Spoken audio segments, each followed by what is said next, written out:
जय हिंद दोस्तों, स्वागत है आपका। आज के सीटेट क्लास में हम लोग देखने वाले हैं बाल विकास एवं इसकी अवधारणा भाग 1 से पूछे गए महत्वपूर्ण प्रश्नों को। तो चलिए स्टार्ट करते हैं। पहला सवाल है कि विकास कभी ना समाप्त होने वाली प्रक्रिया है, यह विचार किससे संबंधित है। देख सकते हैं सीटेट 2011 पेपर 1 में पूछा गया था। ऑप्शन है एकीकरण का सिद्धांत, अंतःक्रिया का सिद्धांत, अंतःसंबंध का सिद्धांत या निरंतरता का सिद्धांत। विकास कभी ना समाप्त होने वाली प्रक्रिया है, यह विचार किससे संबंधित है। तो देखिए यह विचार संबंधित है ऑप्शन डी यानी निरंतरता का सिद्धांत से। तो चलिए नेक्स्ट सवाल देखते हैं। अगला है बच्चों के बौद्धिक विकास की 4 विशिष्ट अवस्थाओं की पहचान की गई है। देख सकते हैं सीटेट और यूपीटेट 2011 पेपर 1 में पूछा गया था।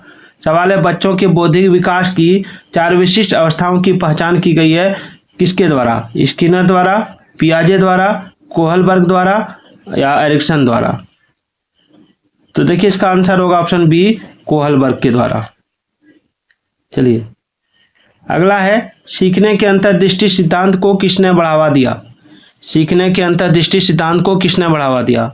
देख सकते हैं सीटेट पेपर 1 में पूछा गया 2011 में।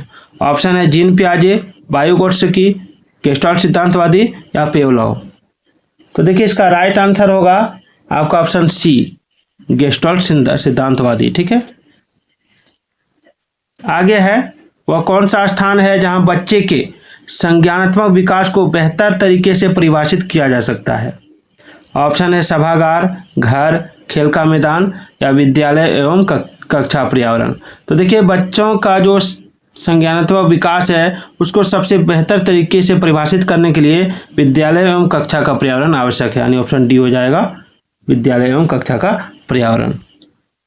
अगला सवाल है वह अवस्था जब बच्चा तार्किक रूप से वस्तुओं व घटनाओं के विषय में चिंतन प्रारंभ करता है, कौन सी अवस्था है। देख सकते हैं सीटेट 2011 पेपर 1 में पूछा गया था। ऑप्शन है पूर्व संक्रियात्मक अवस्था, मूर्त संक्रियात्मक अवस्था, संवेदी प्रेरक अवस्था या औपचारिक संक्रियात्मक अवस्था। तो देखिए इसका राइट आंसर होगा आपका ऑप्शन ए पूर्व संक्रियात्मक अवस्था। ठीक है, चलिए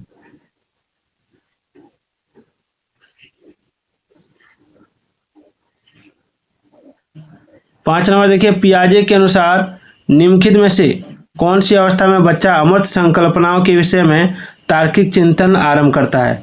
देख सकते हैं सीटेट पेपर 1 2011 में पूछा गया था। ऑप्शन है संवेदी प्रेरक अवस्था जन्म से 2 वर्ष तक की होती है, पूर्व संक्रियात्मक अवस्था जन्म से 2 से 7 वर्ष तक होती है, मूर्त संक्रियात्मक अवस्था 7 से 11 वर्ष तक और औपचारिक संक्रियात्मक अवस्था 11 वर्ष से ऊपर होता है। तो इसका आंसर क्या होगा। तो इसका आंसर हो जाएगा आपका ऑप्शन डी औपचारिक संक्रियात्मक अवस्था। ठीक है, बच्चे जो भी अमूर्त संकल्पना के विषय में जो तार्किक चिंतन करना आरंभ करता है वो आपका औपचारिक संक्रियात्मक अवस्था यानी किशोर अवस्था में करता है। बच्चे दुनिया के बारे में अपनी समझ का सृजन करते हैं, इसका श्रेय किनको जाता है। कोहलबर्ग, स्किनर, पियाजे या पेवलोव। तो देखिए इसका राइट आंसर होगा आपका ऑप्शन सी पियाजे का।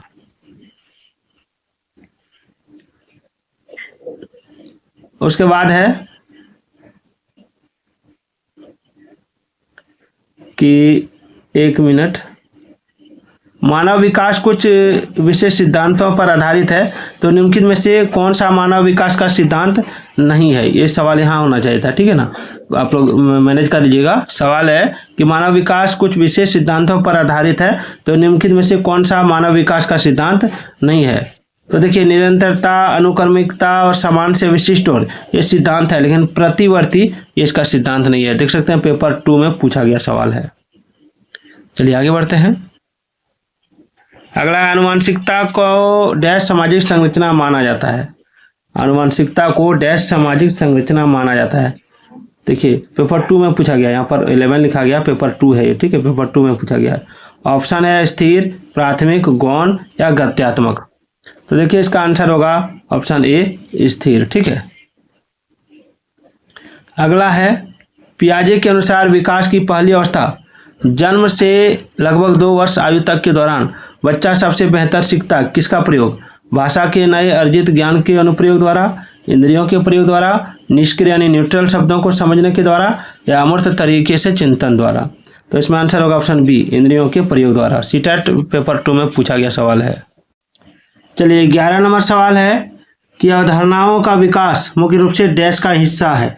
किसका हिस्सा है? सामाजिक विकास, संवेगात्मक विकास, बौद्धिक विकास या शारीरिक विकास। आप देख सकते हैं सीटेट पेपर 2 में पूछा गया था 2011 में।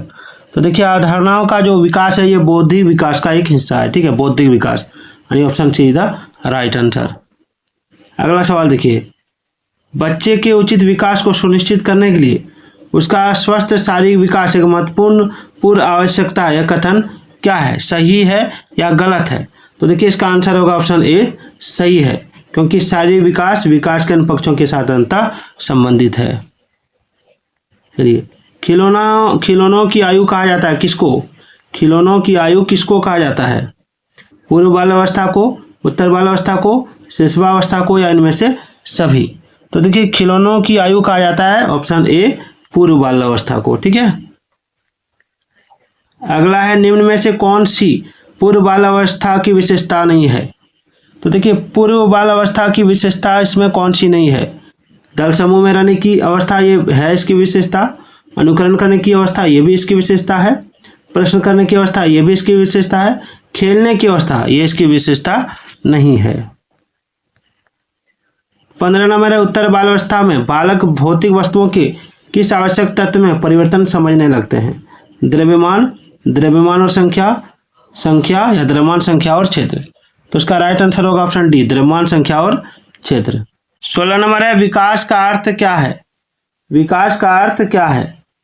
परिवर्तनों की उत्तरोत्तर श्रृंखला, अभिप्रेरणा के फलस्वरूप होने वाले परिवर्तनों की उत्तरोत्तर श्रृंखला, अभिप्रेरणा एवं अनुभव के फलस्वरूप होने वाले परिवर्तनों की उत्तरोत्तर श्रृंखला, या परिपक्वता एवं अनुभव के फलस्वरूप होने वाले परिवर्तनों की श्रृंखला? तो देखिए इसका राइट आंसर होगा ऑप्शन सी। ठीक है, ऑप्शन सी याद रखिएगा। चलिए, विकास के संदर्भ में निम्न में से कौन सा कथन सत्य नहीं है? विकास के संदर्भ में निम्न में से कौन सा कथन सत्य नहीं है? तो देखिए विकास की प्रत्येक अवस्था में अपने खतरे हैं, ये सत्य है। विकास उकसाना या बढ़ावा देने से नहीं होता, ये गलत है। ठीक है, यही कथन सत्य नहीं है। ठीक है, चलिए, निम्न में से कौन सा विकासात्मक कार्य उत्तर बाल्यावस्था के उपयुक्त नहीं है? निम्न में से कौन सा विकासात्मक कार्य उत्तर बाल्यावस्था के लिए उपयुक्त नहीं है? तो देखिए इसका राइट आंसर होगा ऑप्शन बी, सामान्य खेलों के लिए आवश्यक शारीरिक कुशलताएं सीखना। कौन सिद्धांत व्यक्त करता है कि मानव मस्तिष्क एक बर्फ की चट्टान के समान है जो कि अधिकांशतः छिपी रहती है, उसमें चेतन के 3 स्तर हैं? तो देखिए इसका राइट आंसर है आपका ऑप्शन डी, व्यवहारवाद सिद्धांत। व्यवहारवाद सिद्धांत। अगला है, निम्न में से कौन सा कथन विकास के बारे में सत्य नहीं है? तो सत्य है आपका विकास अंतःक्रिया का फल है, ये सत्य है। विकास एक व्यवस्थित श्रृंखला का अनुगामी है, ये भी सत्य है। विकास एक व्यक्तिगत प्रक्रिया है, ये भी आपका सत्य है। विकास विशिष्ट से समान की ओर, ये गलत है। विकास सामान्य से विशिष्ट की ओर होता है। ठीक है, बालकों की सोच अमूर्तता की अपेक्षा मूर्त अनुभवों एवं प्रतियों से होती है। यह अवस्था कौन सी होती है? तो देखिए ये जो अवस्था होती है, ये अवस्था होती है आपका ऑप्शन ए। ठीक है, ऑप्शन ए याद रखिएगा, 7 से 12 वर्ष। और अमूर्तता जो होती है वो आपका 12 से 20 तक होती है। चलिए, मानव विकास किन दोनों के योगदान का परिणाम है? मानव विकास किन दोनों के योगदान का परिणाम है? ऑप्शन है अभिभावक एवं अध्यापक, सामाजिक एवं सांस्कृतिक कारकों का, वंशक्रम एवं वातावरण का, या इनमें से कोई नहीं? तो इसका आंसर होगा ऑप्शन सी, वंशक्रम एवं वातावरण का। तो निम्न में कौन पियाजे के अनुसार बौद्धिक विकास का निर्धारक तत्व नहीं है? तो बौद्धिक विकास का निर्धारक तत्व नहीं है आपका ऑप्शन ए, सामाजिक संचरण। चलिए, फ्रायड, पियाजे एवं अन्य मनोवैज्ञानिकों ने व्यक्तित्व की विभिन्न अवस्थाओं के संदर्भ में व्याख्या की है, परंतु पियाजे ने क्या कहा है? तो देखिए पियाजे ने कहा है कि विभिन्न अवस्थाओं को समझने के लिए या समझाने के लिए संज्ञानात्मक बदलाव के बारे में कहा है।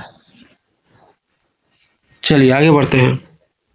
आगे है वह स्तर जिसमें बच्चा किसी वस्तु या एवं घटना के बारे में तार्किक रूप से सोचना शुरू करता है, क्या कहा, कौन सा स्तर है वो? तो तार्किक रूप से जब वो सोचना शुरू करता है तो वो स्तर है आपका ऑप्शन डी, मूर्त क्रियात्मक अवस्था। बचपन का सांप्रतिक दृष्टिकोण की मान्यता, देखिए यूपीटेट 2011 पेपर 1 में पूछा गया, बचपन का सांप्रतिक दृष्टिकोण की मान्यता किसके साथ है? तो देखिए इसकी मान्यता है कि बचपन वृद्धि एवं परिवर्तन की एक अनूठी अवधि है।